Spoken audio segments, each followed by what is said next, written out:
Did Russia's aggressive stance against Ukraine inadvertently forge a path for Europe's energy independence? Amidst the turmoil of Russia's incursion into Ukraine, Europe stood at a crossroads, facing a dual crisis of geopolitical tension and energy dependency.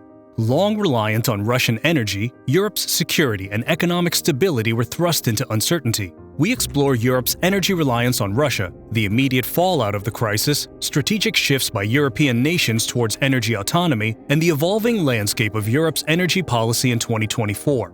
We unravel whether Europe's energy dilemma will lead to disaster or a daring leap towards a sustainable future. So first, let's dive into the historical context. Before the 20th century, the energy relationship between Russia and Europe was not as pronounced or critical as it has been in recent decades. Energy needs were primarily met through coal, wood, and other biomass, with coal dominating Europe's energy source from the Industrial Revolution onwards. Russia's global role was more focused on its agricultural exports and geopolitical affairs rather than energy exports, which only gained prominence with the development of global oil markets and the discovery and exploitation of natural gas reserves in the 20th century. The significant shift towards the complex energy ties seen today began in the mid-20th century, especially during the Cold War era, as the Soviet Union emerged as a major oil and natural gas supplier to Europe. This period marked the beginning of Russia's role as a key energy supplier, a development that was relatively recent in the context of its long history with Europe. By the late 20th and early 21st centuries, Europe's reliance on Russian energy, particularly natural gas, became increasingly significant. Approximately 40% of Europe's total natural gas imports by 2021. This relationship was facilitated by a network of pipelines, such as Nord Stream 1, which directly connected Russian gas fields to European markets. Despite the economic benefits, this interdependence led to tensions, notably during gas disputes in 2006 and 2009, highlighting concerns about Europe's energy security. And then, there was the obvious turning point in the relationship. Europe's long-standing reliance on Russian energy was thrust into the spotlight by Russia's invasion of Ukraine. This aggressive move not only destabilized the fragile equilibrium of their relationship, but also prompted a series of Western sanctions against Russia. In a significant turn of events, the Nord Stream pipelines, critical conduits for Russian gas to Europe, suffered explosions in September 2022, an act Denmark and Sweden have investigated but ultimately attributed to deliberate sabotage without sufficient evidence to prosecute. While initially perceived as a direct cutoff of gas supplies by President Vladimir Putin in retaliation to sanctions, the actual disruption stemmed from these explosions under the Baltic Sea, complicating the narrative of energy warfare. Coupled with a warmer-than-expected winter and Europe's accelerated search for alternative energy sources, these developments marked a pivotal moment, challenging Europe to reassess its energy security and independence. So what was the immediate impact in Europe? Europe faced an immediate surge in energy prices, with natural gas costs soaring by up to 200% in some regions. The crisis significantly reduced Russian gas imports to the EU, dropping from 41% of its energy mix in December 2021 to a mere 12% by October 2022, prompting a search for alternative energy sources. The United States emerged as a key player in mitigating this shortfall through its flexible export contracts for liquefied natural gas, LNG, a form of natural gas that has been cooled to a liquid state for shipping and storage. Despite the daunting challenges of supply constraints and record-high energy prices, peaking at €339 per megawatt-hour in 2022, Europe successfully navigated the winter without facing severe shortages. In Germany, the industrial sector, particularly energy-intensive industries such as chemicals and steel, was severely impacted by the skyrocketing energy prices. Italy experienced a sharp increase in energy costs, affecting both households and industries. Nations like Bulgaria and Poland faced significant energy security challenges.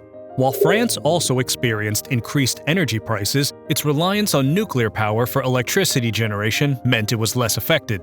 Spain and Portugal were less impacted due to their lower reliance on Russian gas and their diversified energy mix, including LNG imports from a variety of sources and renewable energy. Spain in particular has significant LNG import capacity. Now, how does all this look long-term? The Repower EU initiative stands as Europe's unified strategy to diminish reliance on Russian energy, aiming for climate neutrality by 2050. This initiative underscores a continent-wide commitment to diversifying energy sources, significantly impacting countries differently based on their energy profiles and capacities for renewable energy adoption. Germany, Europe's largest economy, has aggressively pursued renewable energy, aiming to phase out coal by 2038 and significantly reduce natural gas usage.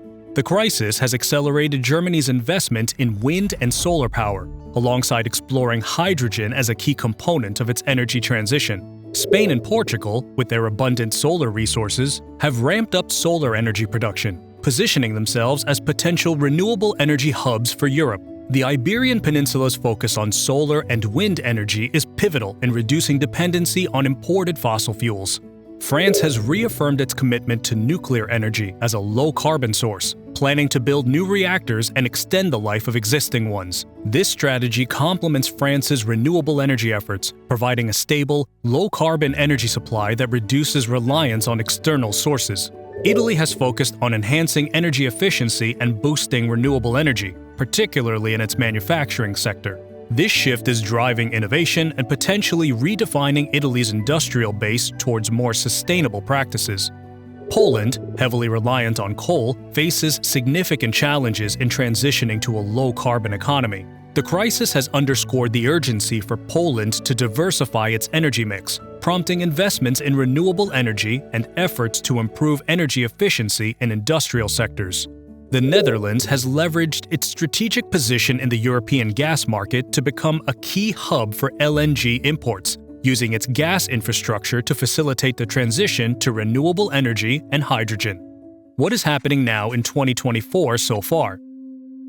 Europe is experiencing a transformative shift in its energy consumption, with gas demand hitting a 10-year low.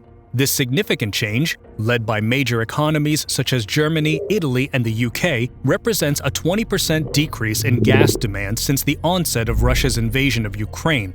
Despite efforts to distance itself from Russian energy reliance, Europe's LNG imports from Russia have paradoxically increased by 11% from 2021 to 2023, with notable spikes in Spain and Belgium. Europe's commitment to strengthening its LNG infrastructure is evident in the operationalization of 8 new import terminals since February 2022, with 13 more expected by 2030. In a related development, the Dutch TTF benchmark for European gas prices has seen a remarkable decrease in February 2024, dropping below €25 per megawatt hour, a reduction of over 50% from the previous year. This decline is attributed to a mix of warmer-than-average temperatures, reduced industrial and domestic gas demand, and a resurgence in renewable and nuclear energy production.